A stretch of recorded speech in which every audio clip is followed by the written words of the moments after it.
Suddenly, Can you see the PPT? yes, sir. Yes. Okay. So, so let us start student discussion. So, a very good afternoon to all of you. In the last class, we discussed about low alloy steels. Basically, if we try to classify steel, steels are classified as low alloy steel and high alloy steel.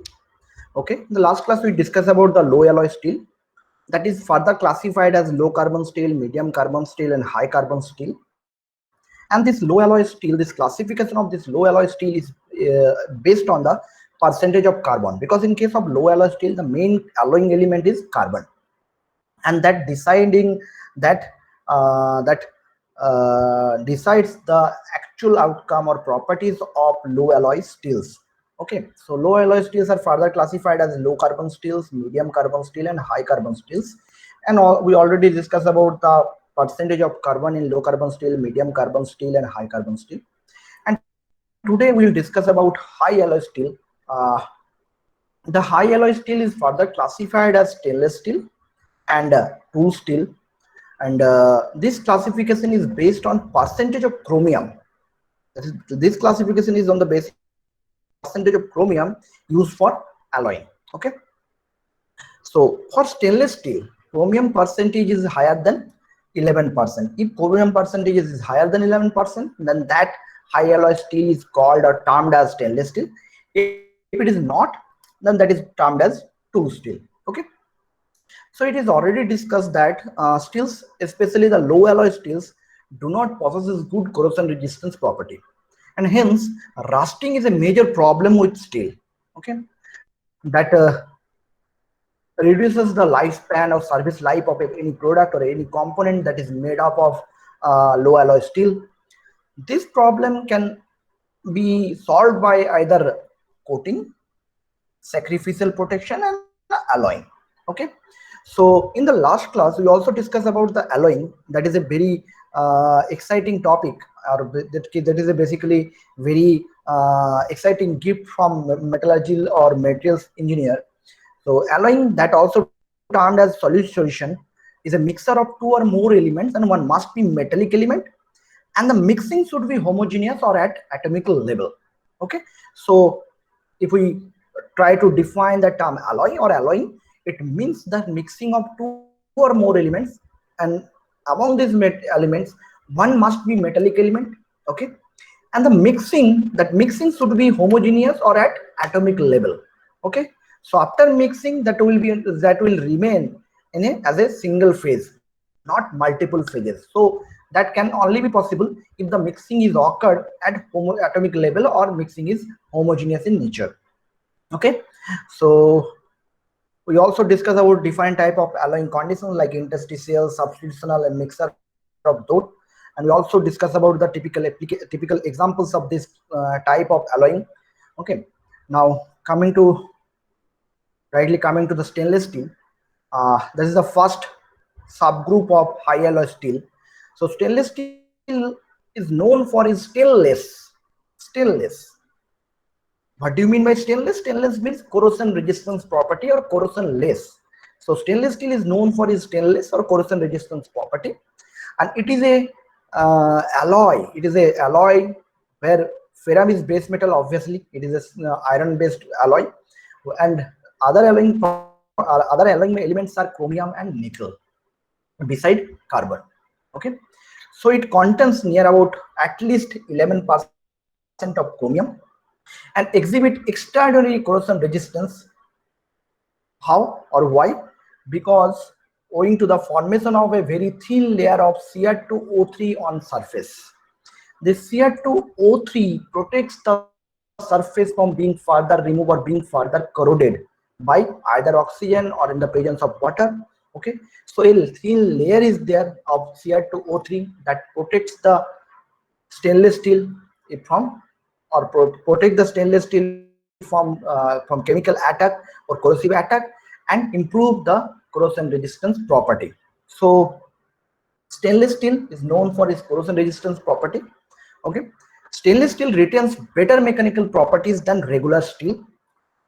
better mechanical properties than regular steel, and also having creep resistance property. What is creep? Creep basically a failure mode at elevated temperature, or metal may fail at elevated temperature at a considerably lower value of loading. Okay, that is known as creep. So creep resistance property, that means a material will be keep resistant. That it means that material can be employed at high temperature or elevated temperature. Okay, or okay, and that can prevent the failure by creep phenomena. Okay, so creep resistance property, that is another difference between stainless steel and regular steel. First difference is regular steels are not corrosion resistance or not having very good corrosion resistance property, where stainless steels are having very good corrosion resistance property. Besides this thing, the stainless steels can also be employed at high temperature application or at elevated temperature, because the stainless steels are having this property, keep resistance property. Okay, besides, these stainless steels are relatively poor conductor of electricity, and austenitic is non-magnetic. This austenitic, during today's discussion, we'll use few terms like austenitic, ferritic, martensitic, or precipitation hardening. Okay, but it is, I know these terms are very this is, you are not so much familiar with these terms like austenitic, ferritic, and martensitic, but I will discuss this thing during the phase diagram, and that will be discussed during discussion of unit 2, I think. So during discussion, I will highlight and I will clearly define these terms like what is austenitic or what do you mean by ferritic. Okay, so in the meantime, just keep it in mind. The austenitic basically an atomic arrangement, a facial arrangement of atoms. Okay, and the austenitic type stainless steel is non-magnetic, or you can say paramagnetic. So the most commonly, if you wish to purchase some sort of stainless steel component or stainless steel part from the market, the most commonly available type is austenitic type, and that is paramagnetic in nature. So if you check, if you compare whether the steel is, whether that suppose you are going to procure or purchase something from the market, whether it is steel or stainless steel, the simple procedure is that simply try to check whether it is magnetic or not, whether magnet is going to attach with it or not. If it is not, then you can consider it is okay, it is stainless steel. It may be other metals like aluminum or titanium, but if we are comparing steels, then austenitics are paramagnetic. Why? Well, where the regular steels are ferromagnetic in nature. Okay, ferromagnetic in nature. It is chemically customizable and attractive appearance and durable. So another benefit, another plus point of using stainless steel is the appearance. It looks good actually. So attractive appearance, and it is durable. Okay. So now coming to the classification of stainless steel. Stainless steels are categorized as ferritic stainless steel, first thing, then martensitic stainless steel, okay, austenitic stainless steels, precipitation hardening stainless steels, and duplex stainless steels. This ferritic, martensitic, austenitic are different arrangement of atoms, and on the basis of that, I already told you that the final properties of any material that completely depends on the atomic arrangement of that material. Okay, or the microstructure of that material. If we change the microstructure, if we change the arrangement of atoms, we can easily alter the property of that, we can easily alter the properties of that material. Okay, so now coming to this classification. So the stainless steels are further classified at ferritic stainless steels first, then martensitic stainless steel, austenitic stainless steel, precipitation hardening stainless steel, and duplex stainless steels. Okay, the most commonly or most widely used or most easily available subgroup of stainless steel is austenitic stainless steel. It is most widely or most easily available stainless steel, that is austenitic stainless steel. So we will discuss the austenitic stainless steel first, and after that we will discuss other classification one by one. So let's start with austenitic. Austenitic stainless steel have a typical composition around 18% chromium and 8% nickel.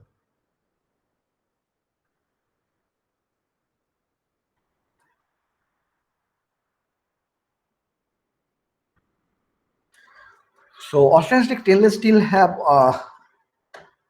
typical composition of 18% chromium and 8% nickel.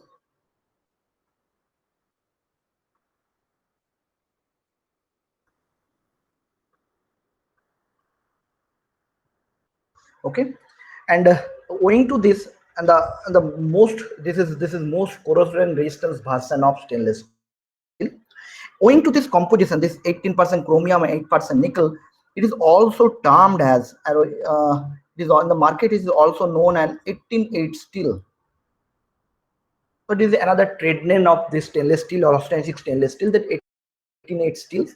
If you wish to purchase some austenitic stainless steel, you have to visit open market, and you may find this term. Okay, some of the supplier more familiar with this term 18-8 steel, not austenitic stainless steel. So this is another name of austenitic stainless steel. Owing at this name implies that it contains 18% chromium and 8% nickel, and this is the most corrosion resistant version of stainless steel. They are non-magnetic and ductile, but they show significant work hardening property. Okay, work hardening, basically work hardening another term, and work hardening basically a process of strengthening the material by plastic deformation, that is known as work hardening. We'll discuss this thing later in detail. Okay, just for your information, I'm giving a brief idea. That's work hardening means basically a strengthening of material by plastic deformation, that is known as work hardening. And how we can perform some sort of plastic deformation to improve the strength of any material, we'll discuss this thing later on. The nickel has the effect of enlarging the austenitic region in the iron carbon phase diagram and making it stable at room temperature. Austenitic stainless steels are used to fabricate, as this austenitic stainless steel are more corrosion resistant various most corrosion resistant stainless steel. They are used to fabricate chemical and food processing equipment, first thing, as well as machinery parts that requiring high corrosion resistance. Okay, so if you find this austenitic stainless steel in chemical plant or food processing plant or desalination plant, where corrosion resistance is an important factor. Okay, as well as machinery parts that require high corrosion resistance are also fabricated using austenitic stainless steel. Okay, now coming to the first one, that is ferritic stainless steel. Ferritic stainless steel have about 15 to 20%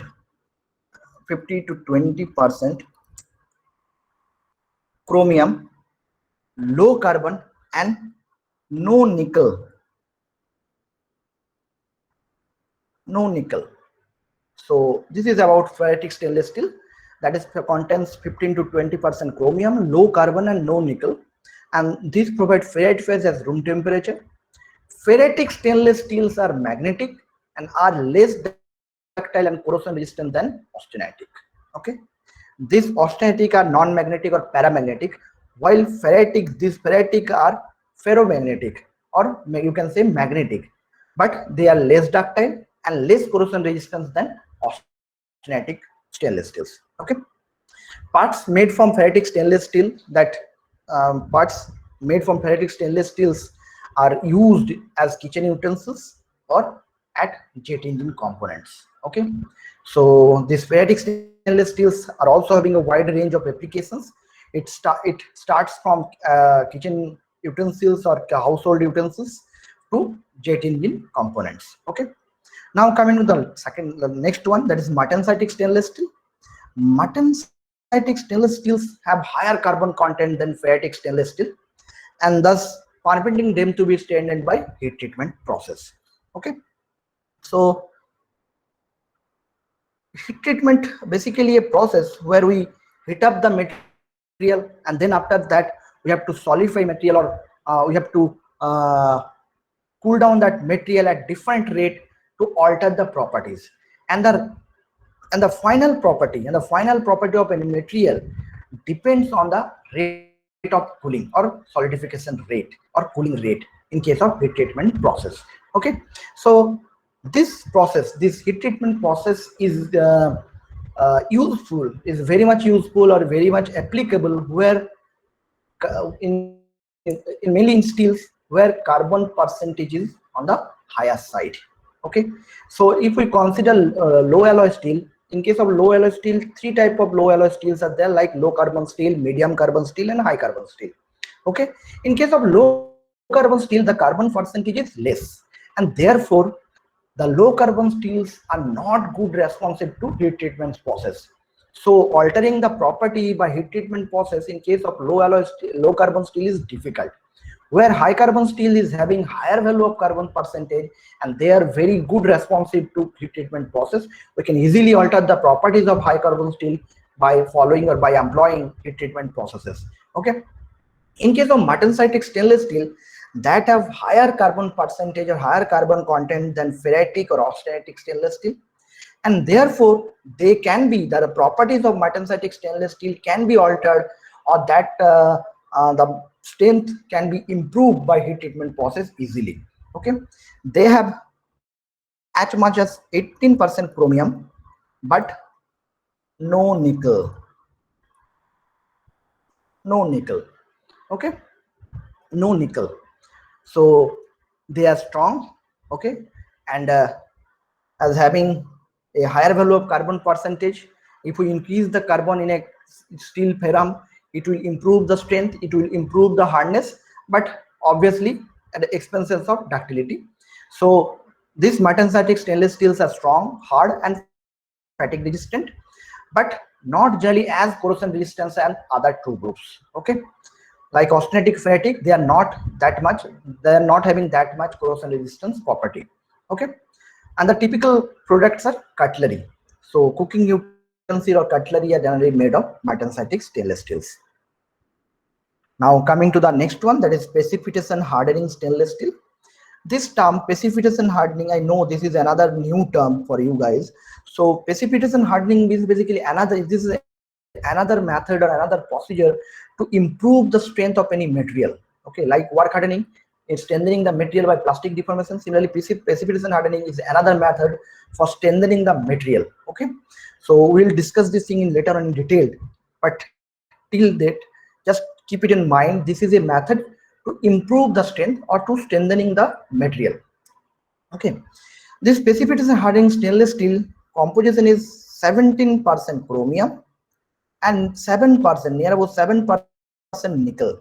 Okay, besides 17% chromium and 7% nickel, this precipitation hardening stainless steels are also having other alloying elements such as aluminum, such as copper, you can say, then titanium and molybdenum. So in case of precipitation hardening stainless steels that contains 70% chromium, 17% chromium, 7% nickel, and besides this 17% chromium and 7% nickel, this precipitation hardening stainless steels are also having some other alloying elements like aluminum, copper, titanium, and molybdenum. Okay, so the distinguishing feature of this stainless steel, or the beauty of this stainless steel, is that they can be strengthened by precipitation hardening. Okay, they can be strengthened by precipitation hardening. Strength and corrosion resistance are maintained at elevated temperatures, which suits these alloys to aerospace applications. So these are can be used in aerospace applications. Okay, now coming to the last classification, that is duplex stainless steel. And duplex means double. Duplex means double, or you can say both. Okay, the duplex means double or both. Why it is called duplex? I'm coming to it. Why it is called duplex? Because yeah, if you check this classification, two structure there. One is ferritic and one is austenitic. Austenitic is non-paramagnetic in nature, and ferritic is ferromagnetic in nature. Okay, so in case of duplex, and both these ferritic and austenitic having their positive points and negative points. So in case of duplex, you will find both presence of both the phases, austenitic and ferritic. Okay, so duplex stainless steel possesses a structure that is mixture of austenitic ferrite in roughly equal amount, approximately equal amounts. and their corrosion resistance is similar to the austenitic grades. These austenitics are most corrosion resistance variation, you can say. So these duplex are also having similar type of corrosion resistance property, okay, and also resistance to stress corrosion cracking, okay. This application of this duplex stainless steel include heat exchangers, pump, and wastewater treatment plants, okay. So you can find application of this duplex stainless steel in case of heat exchangers. You can see the application of this duplex stainless steels in wastewater treatment plants or process plant or desalination plants and in fabricating pumps, okay. So so now coming to the application of stainless steel, and these are the typical applications of stainless steels, namely automotive section, aerospace section, and making bridges, or it is also used in surgical instruments. All the surgical knives and scissors are made of stainless steels, because stainless steels are having very good corrosion resistance property as well as good strength and ductility. So besides this thing, industrial products like pipes, okay, pipes used in industries or process plants are made of stainless steels owing to its corrosion resistance property. Cooking utensils, desalination plant, process plant, and power sector, these are the typical application of stainless steels, or you can find application of stainless steel in these areas, okay. So a competitive distribution is here, okay, and that showing the uses of stainless steel in various sectors or various application areas. Like in case of production machinery, that is a major share, it is 29%, and it is followed by food beverages 25%, transportation 16%, welded pipes, that is 15%, building and construction, that is 10%, and other that means basically household applications or some sort of for surgical, making surgical instrument, that is 5%, okay. Now moving on and coming to the next classification of high alloy steel, and that is tool steel. Why it is tool steels? As the name implies, this is another beauty of this subject. If you know the meaning, if you know the meaning of dictionary meaning of any term, you can easily identify the application or identify the actual field where it will be used. Like tool steels, stainless steels. Stainless, it means corrosion-less, okay. Similarly, tool steel, that means a steel that is used to develop tools. So tool steels are basically a class of highly alloyed steels, and that is designed, that is mainly designed for use as industrial cutting tools, dies, and molds, okay. So a special type of steels or special type of high alloy steel, and that is used, that is designed for utilize as cutting tools, dies, and molds, okay. So tool steels are one of steels that is used for tools, that is used to fabricate tools, that is tool steels. It exhibits high strength, very high hardness, hot hardness, and wear resistance and toughness, okay. So if you consider any tools, whether it is cutting tool, dies, and molds, okay, basically cutting tools, if you visit your workshop, you will find that cutting tools are employed to remove the materials from workpieces by direct mechanical contact or mechanical friction or mechanical rubbing. And for that the hardness and strength of that cutting tool should be higher than the workpiece. Otherwise, if not, then we'll get higher value of tool wear rate, okay. Tool will be easily worn out if tool material is not hard enough or completely harder than the workpiece, okay.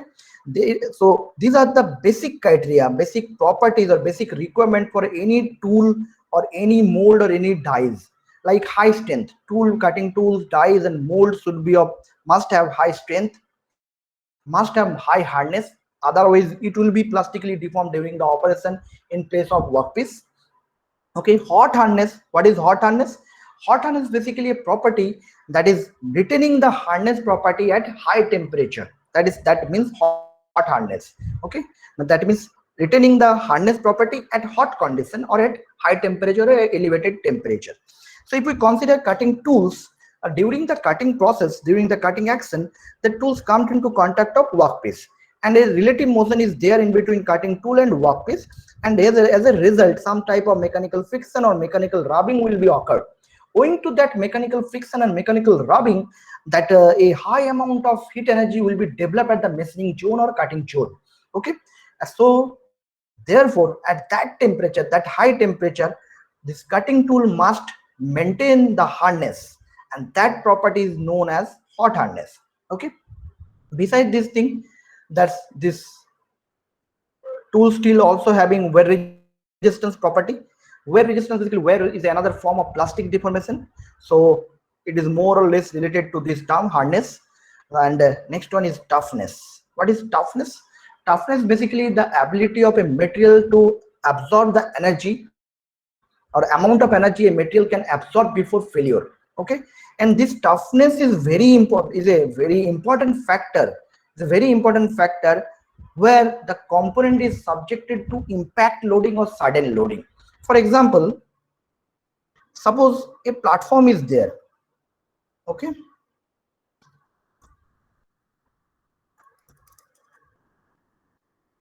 suppose this platform is there, and a crane is there, and this crane drops some boxes or heavy weights on that platform. So during the actual application, this platform will subjected to impact loading or sudden loading. Okay, and during designing or during fabricating this platform, we must keep it in mind that this platform is subjected to impact loading and sudden loading, and therefore the material we have to choose for developing this platform must have this property, that's toughness property. So any component, any object which is subjected to impact loading or sudden loading must have the material that is used, that will be used to fabricate that component, must have this toughness property. Similarly, if you check punching, punching basically a process like a component. This is workpiece. Let's say this is workpiece, and this is, let's say, platform. Okay, and this is punch. So normally a series of blow is employed. A series of blows is applied on the workpiece to change the shape of the workpiece. And as a result, during this blowing, this platform will be subjected to sudden loading and impact or impact loading. And therefore the punching operation, the platform used for punching operation should be made of tool steel because it has this property, this toughness property. Okay, so now coming to the classification of tool steel, and tool steels are classified as uh,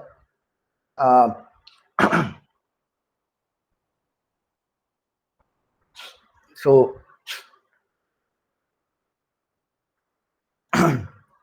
so these are the typical classification of tool steels. Okay, so tool steels divide into major types, these 5 major types according to the application and compositions. Okay, if you check this classification or if you check this slide, you can find that some terms or some alphabets are there to denote the classification, like T and M for high speed tool steel, H for hot working tool steel, D for cold working tool steel, W for water hardening tool steel, and S for shock resistance tool steels. Because this classification is based on the actual application of that group. Okay, for example, this T and M type tool steels are used as high speed tool steel and used for cutting operations. Okay, similarly this H comes from this hot working, H comes from this H. Similarly this W comes from this water, W, and S from this shock. Okay, S comes from this shock. D, why here D not C? Because this cold working tool steels or this cold working, this variation is mainly used to fabricate dies. Okay, and for that this D comes from this dies. Okay, so beside this classification, these are the major classification of tool steels, and beside this classification other classifications are also there, like O2, that is denoted by O, that is oil quenching tool steel, A, that is air quenching tool steel, P, that is mold tool steel, L, that other tool steels. Okay, so don't bother about or don't worry about the other classification. These are the major classification of tool steels. T and M, high speed tool steels, hot working tool steels, that is denoted by H, cold working tool steels, that is denoted by D, because it is mainly used to fabricate dies. Okay, water hardening tool steels, that is denoted by W, and shock resistance tool steels, that is denoted by S. Okay, we will discuss this classification or this different variation one by one, and let's start with the first one, that is T and M, high speed tool steels. So TM and high speed tool steels are used as you can say cutting tools in machining processes. Okay, is used as cutting tools in machining processes. This is the main application of this high speed tool steel. Why it is called high speed? Why it is called high speed? Because in the original this high speed tool steels were developed around 1900, and the year of 1900 or the very initial days of 20th century. Okay, and before that other type of tool steel or other type of steels or other type of cutting tools were used to remove the material from the workpiece. But after developing the high speed tool steels, it was found that these tool steels, these high speed tool steels, permitted a dramatic increase in the cutting speed, okay, compared to the previously used tools, and hence their name. Okay, this high speed because they improve the cutting speed, they enhance the cutting speed. Okay, and that's why these tool steels are termed as high speed tool steels. Okay, so and this is the most widely or most easily available cutting tool material. Okay, if you anytime if you visit your workshop, you will find that this so many cutting tools are, you can find so many cutting tools. Those are using for any different type of cutting purpose or cutting operations like turning, boring, reaming or drilling. But most of the cutting tools are made of HSS or high speed tool steels. Okay, so so normally these high speed tool steels are of two variant are there, T and M. T and M indicate principal alloying element, T for tungsten and M for molybdenum. If tungsten is the major main alloying element, then that is known as T-type high-speed tool steel. If molybdenum is main alloying element, then that type of high-speed tool steels are known as M-type HSS or high-speed tool steels. Okay. Next classification is hot working tool steels. What is hot working? Basically, the working or metal working process. Metal working basically means, or it is also known as forming operations. Basically, it is a class of manufacturing methods where we get the final object by plastic deformation. That means we have to apply some forces, mechanical forces on the object. That object may be at room temperature, may be at heated condition. After that, we have to apply some amount of force to perform some sort of plastic deformation to change the shape and size or to obtain the final shape and size. Okay, that is known as working process or forming process. If it is performed at room temperature, then that is known as cold working process. If it is performed at high temperature and that temperature is above zero point 0.5 times of melting point of that material. For example, if we consider aluminum, the melting point of aluminum is 780 or let's say 800 degrees centigrade. So if we are working on that aluminum, or if we are uh, applying some load or force to manipulate it or to perform some plastic deformation with it at on or above 400 degrees centigrade, okay, that is 0.5 times of is melting point, then that process will be known as or termed as hot working process. But if it is below 400 degrees centigrade, then or at room temperature, let's say at 30 degrees centigrade, then that process will be termed as cold working process. So these are different working process, and during discussing the strengthening mechanism, you also discuss about this thing: hot working, cold working, and warm working. Okay, so in the time being, just keep it in mind, this is basically a manufacturing method or metal forming method where we apply some sort of load at either at room temperature or at high temperature to change the shape of the object by plastic deformation. Okay, So these hot working tool skills are intended for hot working dies like forging, extrusions, and die castings. These forging extrusions are basically typical examples of this hot working process. These are hot working processes, forging and extrusions. Okay. Another is die casting method. Die casting basically a typical example of casting process. Castings means where liquidify metal is or liquidify or molten metal is used or molten metal is poured inside a cavity or inside a mold that having the cavity of the shape to be produced, okay, and allow it to solidify. After solidification we will get the shape, get the desired shape. So that is casting. Die casting means basically, in die casting process, die casting means basically where dye is used, where a metallic dye is used, and that metallic dye is having the cavity of the shape to be produced, and liquidify metal is injected at high pressure inside the die cavity, so that liquidified metal can easily reach the farthest corner. It can easily attain the very intricate shapes or intricate details of that cavity.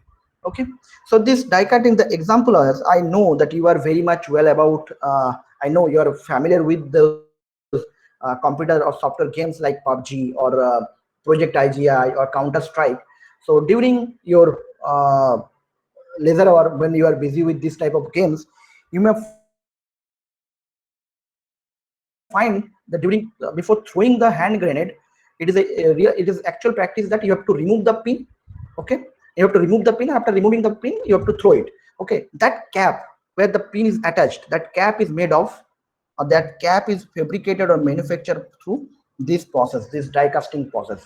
So if any time if you visit any ordnance or defense factory of our country like Ichafur rifles or a metal and steel factory, okay, or any ordnance factory, you will find the application of this technique. Okay, many application of this die casting technique. This is very exciting process. Okay, during study the manufacturing processes, you will find this topic, die casting process. Okay, so this is very interesting topic, and it has very application in ordnance factory or defense sector. Okay, so now coming to the code working tool, next classification, that is code working tool skills. And code working tool skills are basically die skills used for code working operation, such as sheet metal operations or cold extrusion or cold forging operations like. So designated D, the designation D stands for die. I already told you that thing. This designation D, this is mainly used to fabricate dies, and this D stands for die. Okay. So other variants of this code working tool skills are A and O. A stands for air quench or air hardened tool skills, and O stands for oil hardened tool skills. Okay, they provide good resistance property and low distortion. Okay, so moving on, and that is the next type, that is water hardening tool skills. And water hardening tool skills have high carbon with little or no other alloying elements. Okay, high carbon with low or no other alloying element, and as it is having high carbon amount, it can be easily hardened, or the strength can be easily improved in case of water hardening tool skill by heat treatment process like fast quenching. Quenching means basically the term quenching means rapid cooling. After heating up the component at an elevated temperature, we can dip the component in a water solution or brine solution or ice water, and that process is known as quenching or rapid cooling. Owing to that rapid cooling, the hardness increases. Okay, or the hardness value, that hardness attains a very high value. Okay, so that is the beauty of this water hardening tool skills. It is having high carbon content, and that carbon content is beneficial for this type of heat treatment process like fast quenching, and the strengthening of this type of tool steel is done by quenching only. Okay, and it is widely used for low cost because it is of low cost but limited to low temperature applications. Widely used for because of low cost. So you may find, I hope that you may you are well aware about the blacksmithy shop or luhar. Okay, So you will find this type of tool still in the blacksmithy shop or in the uh, uh, in as a in case of in place of blacksmith owner, you can find this type of water hardening tool stills. And the main positive point is it is of low cost but limited to low temperature applications. Okay. And last classification is shock resistance tool stills, and it is intended for where high toughness is required. Suppose the component is subjected to impact loading or sudden loading, their toughness is an important factor during deciding or during designing that component. And these shock resistant tool steels are known for their high toughness value, and that's why it finds its application at sheet metal shearing, punching. I already told about this thing, punching, bending are typical examples of applications. Okay.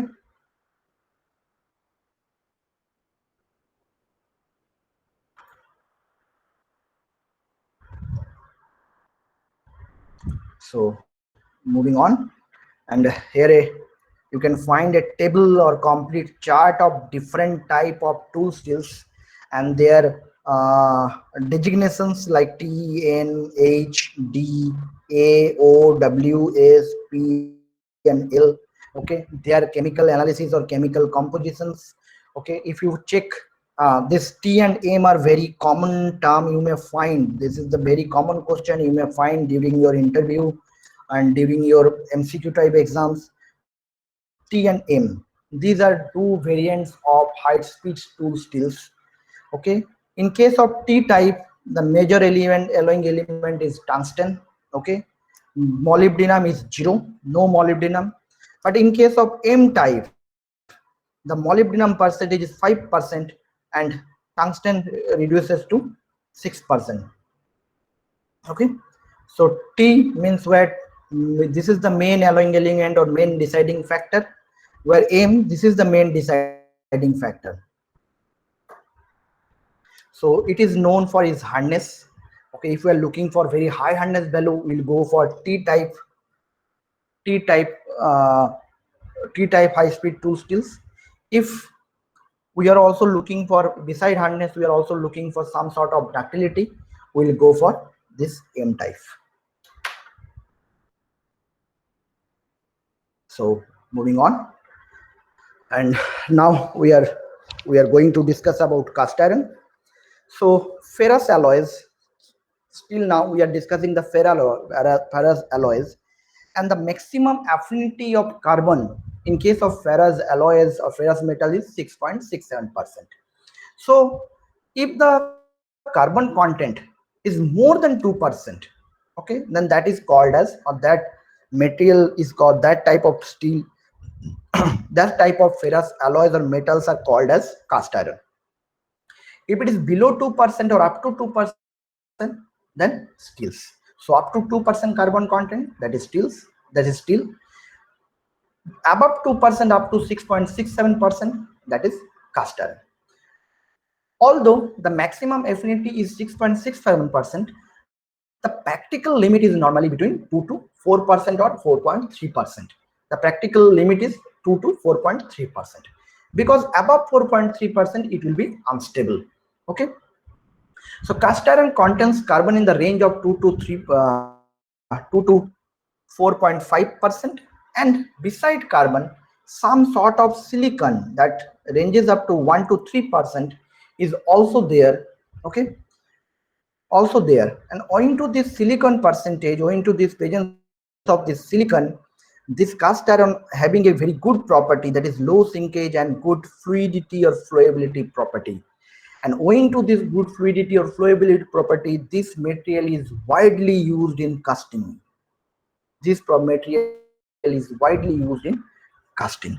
Okay, if we compare the melting point of cast iron with steels, the cast irons are having lower melting point, that is about 300 degrees centigrade lower than pure iron. Okay, due to presence of eutectic point at 1150 degrees centigrade and 4.2% carbon. What is the eutectic point? I will discuss during discussing the phase diagram. It is basically a triple point where three different phases are present. three different phases present at simultaneously. Three different phases present simultaneously. So if you check 4.2% carbon at 1153 degrees centigrade, you may find three different phases. Above 1153 degrees centigrade for 4.2% carbon, you will find liquid, but below 1153, it will be solid. So this eutectic point, basically a triple point where you can find three different phases at a single point or a single position. Okay, so moral of this discussion or gist of this discussion is that cast iron, that carbon content is 2 to 4.5%. Beside carbon, cast iron is also having some sort of silicon that improves the low shrinkage and good fluidity property, that provides low shrinkage and good fluidity property, and that's why these cast irons are widely used in case of casting process. Okay, and another thing is that if we compare the cast iron with steels, cast irons are having comparatively lower melting point, and that is 300 degrees centigrade lower than pure iron. So the pure iron temperature is near about 1500 to 1550 degrees centigrade melting point. This is for iron melting point, and cast iron melting point is 1150 to 1200 degrees centigrade. Okay, so now coming to the classification, this cast iron are further classified as dark cast iron, ductile iron, white cast iron, and malleable iron. Okay, so these are the typical classifications, or you can say these cast irons are categorized as this group: gray cast iron, ductile iron, white cast iron, and malleable iron. Okay, so we'll discuss this thing one by one. Let's start with the gray cast iron.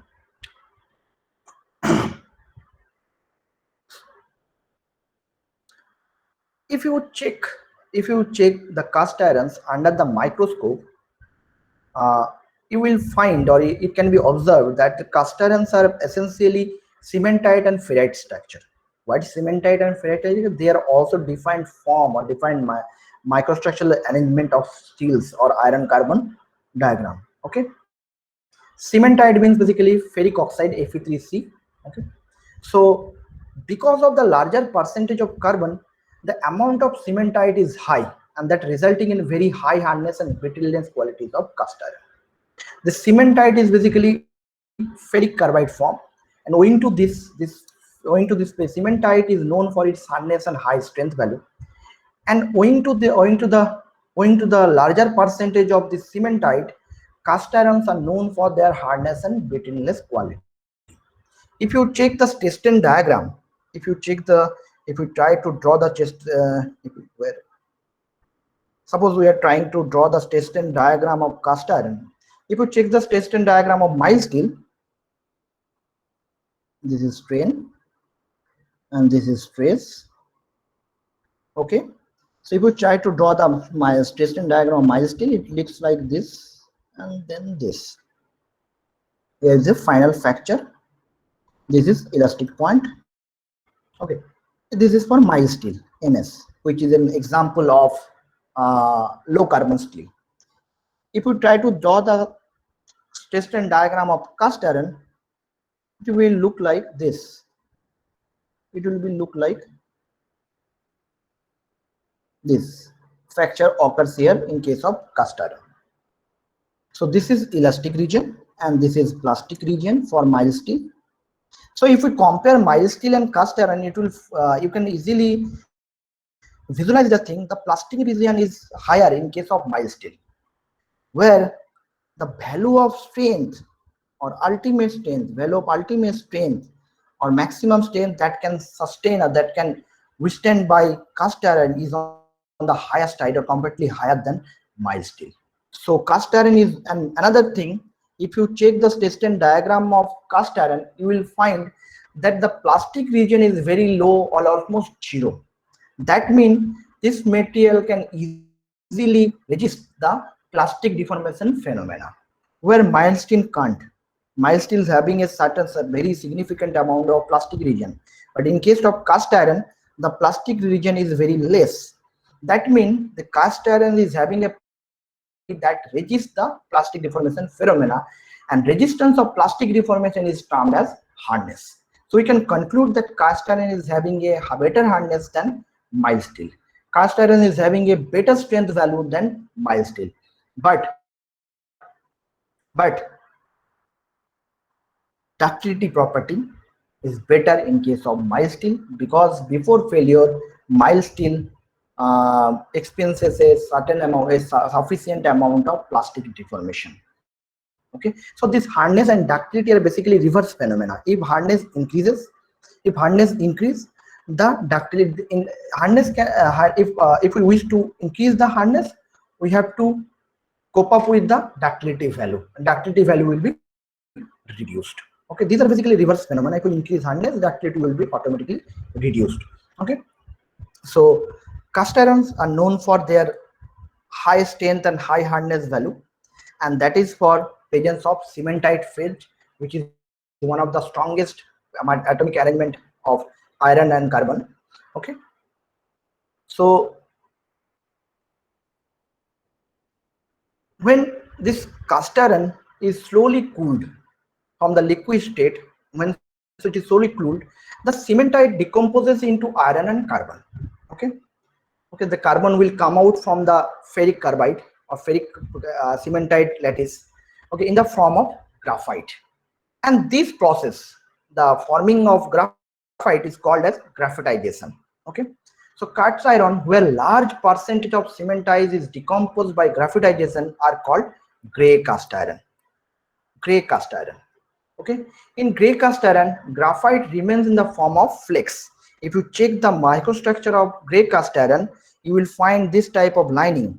Okay, this type of flakes, graphite flakes inside the gray cast iron. So in the gray cast iron, graphite remains in the form of flakes. And why it is called gray cast iron? Because it is named after its gray fracture surface. If you try some type of destructive testing or tensile testing to know the defined mechanical properties of this gray cast iron, you will find the fracture surface, the color of the fracture surface is gray, and owing to that it is named after its gray fracture surface as gray cast iron. That's why gray cast iron, a special type of cast iron, the fracture surface of this type of cast iron is of gray color. Okay, they are weak and brittle in tension. Okay, why it is brittle in tension?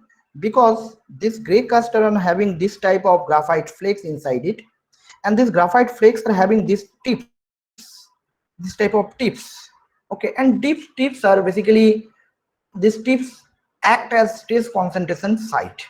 So okay, suppose we have a square shape object is there, and if we apply load, okay, if we applied load, some sort of load, the stress concentration will be occurred where sharp corners are there, because the resisting area will be less at sharp corners, and as a result the load will be, or stress will be concentrated at these zones, these edges, at sharp corners. Okay, and that's why it is advisable, or it is a very common thumb rule for manufacturing engineers or production engineers, that it is to avoid the sharp corners, and it is better make it round off.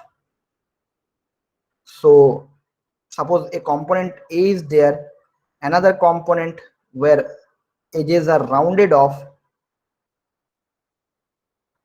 the lifespan of this component B will be on the higher side. Why?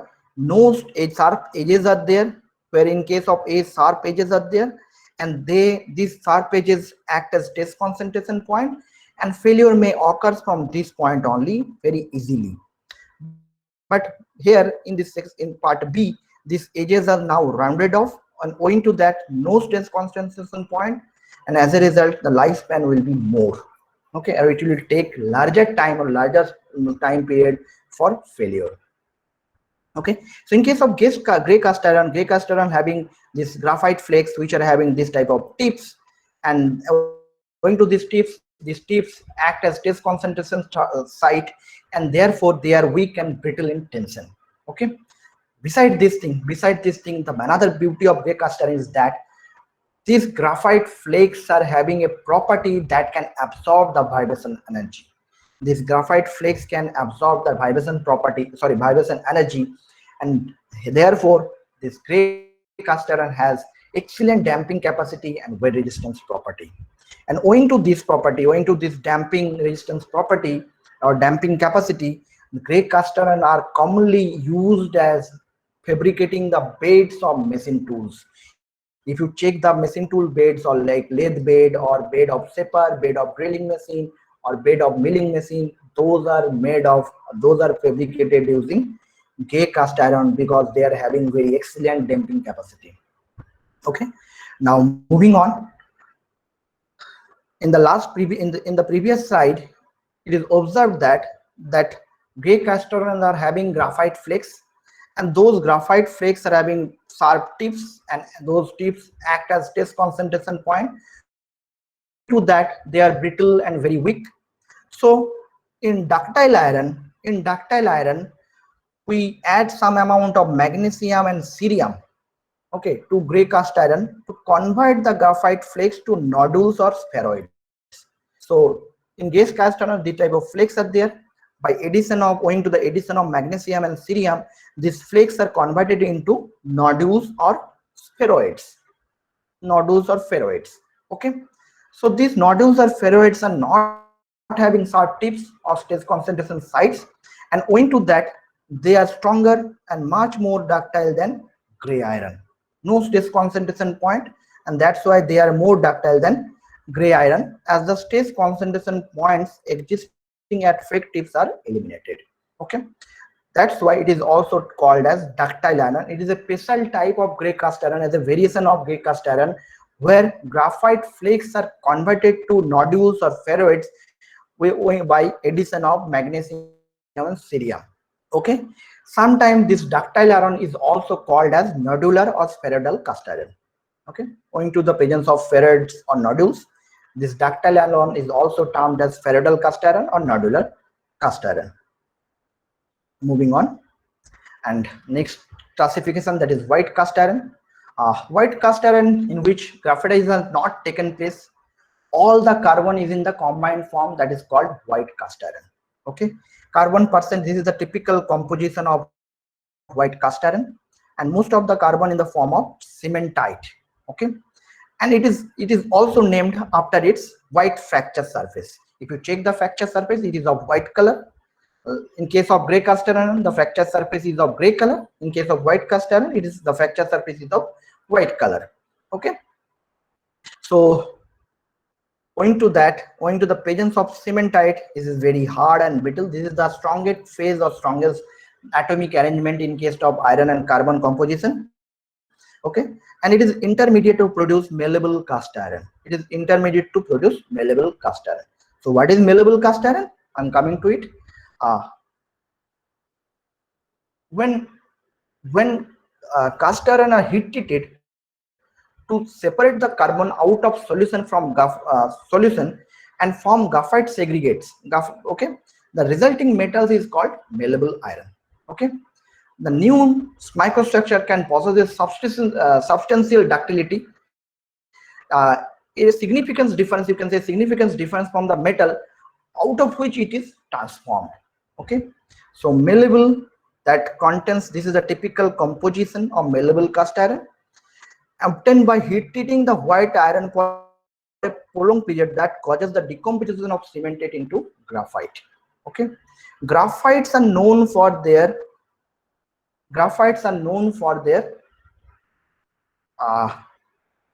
self lubricating property, or we can, if we employ some amount of very less if we check the structure of graphite now, you will find that in case of graphite now, layers are piled up one over another, and these layers are loosely bonded by mobile pi bond. This bond is these layers are loosely bonded, and we apply very less amount of force, one layer can be easily separated out from the other layer. That is the beauty of graphite, and that's why graphites are very well-known solid lubricant, or graphites are commonly used as solid lubricant in many cutting operations. Okay, so this is another benefit, or another basically positive point of cast iron, The cast iron, if having graphites, that cast iron, to cutting that cast iron, no need of any coolant or lubricant, because cast irons are self lubricant. Okay, so, or if you wish to cut any other metallic pieces where mechanical friction or lots of mechanical friction is occurring, you can use graphite as solid lubricant. Okay, graphite as solid lubricant to minimize the mechanical friction, to improve the cutting properties. Okay, so in case of malleable iron, the malleable iron is converted from the white cast iron after prolonged period of or prolonged heat treatment process. Heat treatment is carried out at two stages. First is isothermal holding at 950 degrees centigrade, and second stage is that holding at 720 degrees centigrade. And graphite forms, like in case of gray cast iron, if you check the graphite, that is in the form of flakes. In case of ductile, that is in the form of nodular spheroids. But in case of malleable cast iron, that is present in the form of rosettes, in the shape of rose flower. Okay, rosettes. And therefore it is reasonable strength and improved ductility, or you can say malleability, and that's why it is called or termed as malleable iron or malleable cast iron. Okay, malleable cast iron. So typical product that is made of this malleable cast iron include like pipe fittings, or you can say flanges, few machine component or machine parts, railway equipment parts, etc. Okay, so moving on, and you can see the different microstructures of cast irons. Like this is the Fe3 structure, nodulars for ductile iron, flakes for gray cast iron, spheroids for ductile iron. Okay, so and now coming to the applications, the list includes like car parts for cylindrical heads, blocks and gearboxes, pipes, leads, foundation for big machines like good damping property, or for making bridges and buildings, and for making cookwares or excellent heat retention capacity.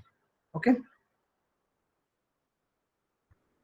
so this is all about ferrous alloys or ferrous metals.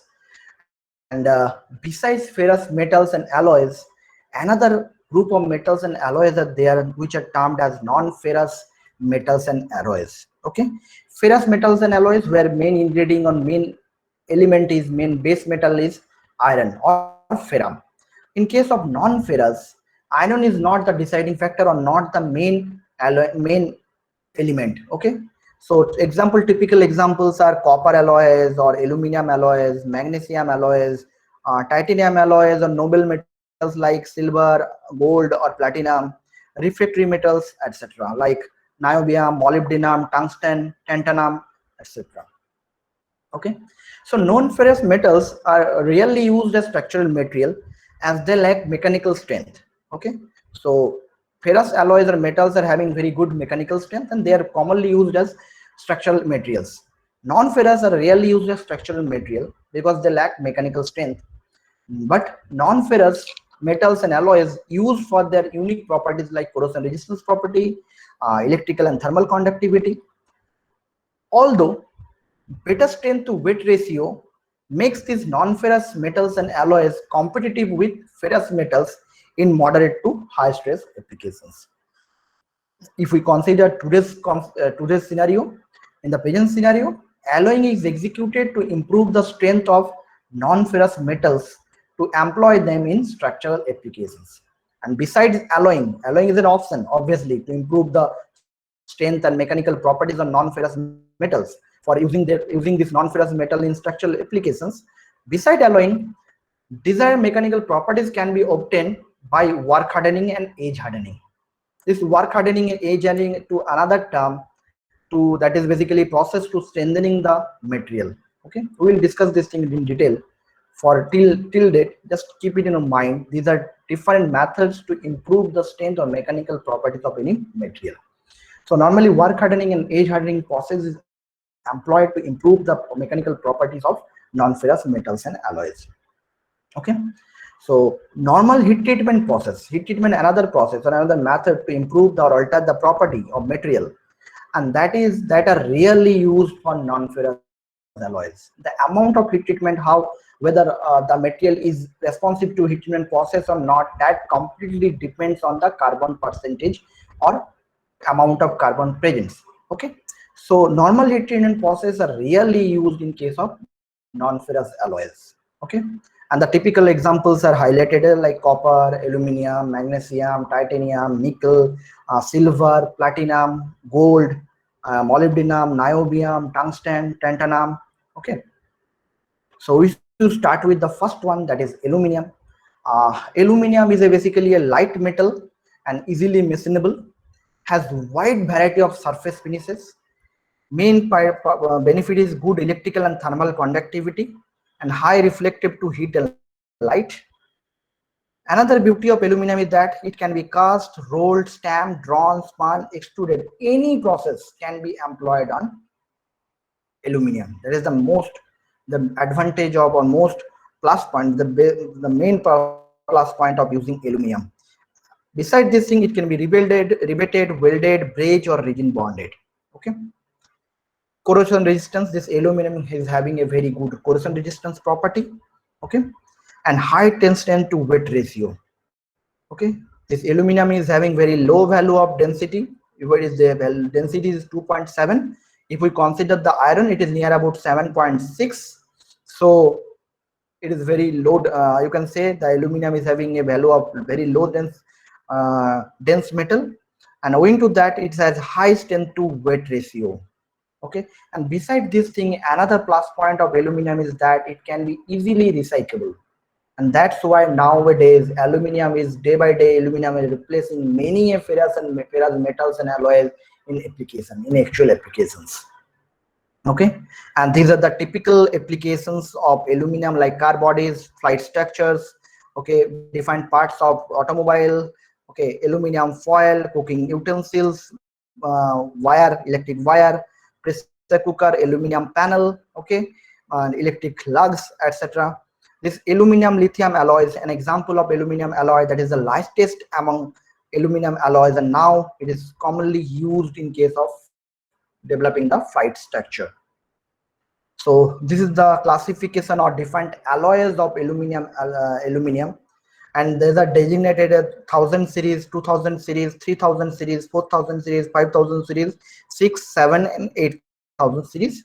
Their composition or main alloying elements are also highlighted here, their properties, and actual application of different alloys. So I'm not going into details of this slide. This is a busy slide. Just take a look of this slide. You will easily get the idea of actual application of different actual classification of different aluminum or aluminum alloys and their actual applications. Next is magnesium, another lightest among commonly used metals, and you can check the density, that is 1.7 gram per cc, while it is 2.5 for aluminum. Okay, and due to its lightweight, its super machinability, it now preferring in many applications. Okay, so very reactive to oxygen, it is easily react with oxygen, and that why used as igniter, fire starter in case of satellite or missiles. Okay, thermal conductivity is less than aluminum. Pure magnesium has adequate atmosphere resistance and moderate strength. Okay, favorable atomic size is favorable, and that why it can be alloyed with many elements. Okay, so these are the typical applications of magnesium, like developing car bodies or different parts of a automotive components or different automotive components, body of camcorder or different cameras, rim of wheels, etc. I'm skipping this thing, copper. Main examples, main applications are like pipes, wires, and coins. Nickel, another exciting element. Okay, and it is basically high density, high strength metal with good ductility and excellent corrosion resistance and high temperature heat resistance capacity. There is a main parameter, main property of nickel, that is excellent corrosion resistance and high temperature heat resistance properties. Okay, you can check 2/3 of all nickel produced go into stainless steel production. Owing to this excellent corrosion resistance property, it is mainly used to develop or produce stainless steels. Okay, So beside this corrosion resistance property, another property of that nickel is having, that is high temperature heat resistance property, and that's why this nickel based super alloys or nickel alloys are used in high temperature application like turbine engines or to produce the combustor for gas turbines. Here you can see the photographic view of combustor, and this combustor is combustor. Normally different type of Ni based alloys or Ni based super alloys are used to fabricate these combustors. Besides these combustors, these nickels are also used for electropressing process to develop coinage. Okay, in case of battery, nickel cadmium battery, okay, to produce pipes, aircraft and turbine components. And these are typical distribution of uses of nickels in various sectors. You can find that maximum major share is for stainless steel, and that is 68%. Now coming to titanium, another exciting metallic element, that is TR. And pure titanium has high melting point. You can check the melting point is higher than the melting point of iron. Okay, it is 40% lighter than steel and 60% heavier than aluminum. That means it is in between iron and aluminum. Okay, aluminum is lighter than iron, but it is in between aluminum and iron. That means it can provide better strength to weight ratio than steel and aluminum. Okay, Ti is stronger than aluminum, and high strength and low weight makes titanium very useful as structural metal. Okay, excellent corrosion resistance. Another beauty of this material is excellent corrosion resistance due to presence of a protective thin oxide surface film, and hence it is used as biomaterial. Okay, Mm, if we consider the stories just a decade back on the year of in the initial days of 21st century, normally stainless steels are used as biomaterial or to fabricate the implants or the rods or plates normally used for uh, to provide support to the legs or hands. Those are known as implants or biomaterial. But nowadays titanium is replacing stainless steels mainly or other materials as biomaterial. Okay, because it is having an excellent corrosion resistance property, or it is almost inert, chemically inert at room temperature or at low temperature. However, however, this property, this corrosion resistance property is observed below 450 degrees centigrade. Above 450 centigrade, it turns into highly active. Hence, machining of titanium is a major concern for industries. And that's why till we are working or performing some sort of research on this field for easy machining or very to perform some easy machining of titanium, or try to find out different methods or different process so that we can improve the machinability of titanium. Okay. So it can be found in alpha or beta phase. Okay, so this is alpha alloys, beta alloys, or mixture of this. These are different atomic arrangements. I'm not going into details of it. Okay, and no need of just don't worry about this thing. And now directly coming to the applications, unique properties is widely used in aerospace, automotive industry, that landing gears are made of titanium, aerospace, automotive parts, chemical plants, because it is almost chemically inert at room temperature or low temperature. Biomedical applications, you can check the glimpse of hip joint that is made of titanium material, or a titanium dental implants are there. If you check this diagram, you will find the different implants, those are made of titanium only. Okay, so this is the gist or essence of this discussion, why I'm discussing the non-ferrous metals and alloys beside ferrous alloys and metals and alloys. The In this slide, I'm just trying to showcase the essence of this discussion regarding non-ferrous alloys. Although ferrous alloys are known for their strength and generally used in structural application, better strength to weight ratio makes non-ferrous metals more competitive. Okay, and this is the present scenario. This is present scenario for today's SUV or sport utility vehicle, and that the weight is near about, the mass is near about 1711 or 1800 kilo, where the maximum part is made of steel, that is 59%. The usage of steel is 59%.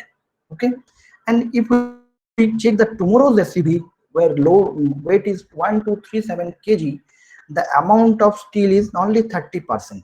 Okay, rest of the 29% is taken care by aluminum and magnesium. So here no magnesium percentage is nil, 0. Magnesium is 0, but here it is increased to 4%. Steel is 59%, that is reduced to 30%. Aluminum is 9%, that is increased many times, that is up to 37%. And as a result, owing to replacing the steel with aluminum and magnesium, there is a mass reduction.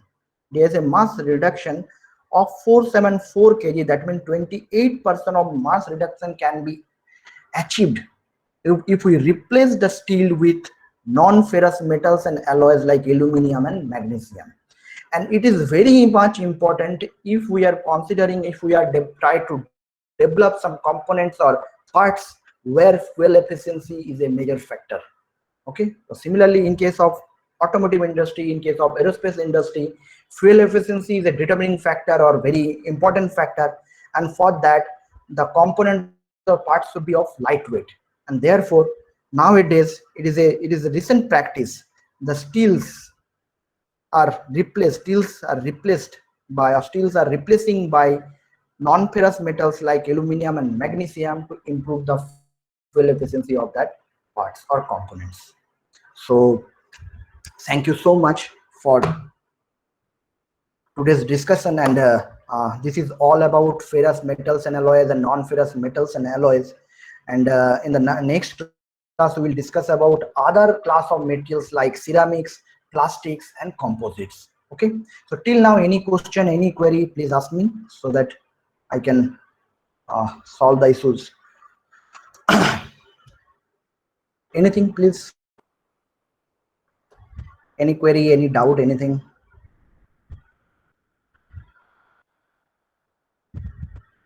The chapter details and page numbers are already shared with you guys in the Google, through Google Classroom. And today I'm going to share this PPT also. So I think it will help you to understand the concept of materials, engineering materials, and why ferrous and non-ferrous metals are so much important to go through. Okay. So any question, any doubt, any query, please.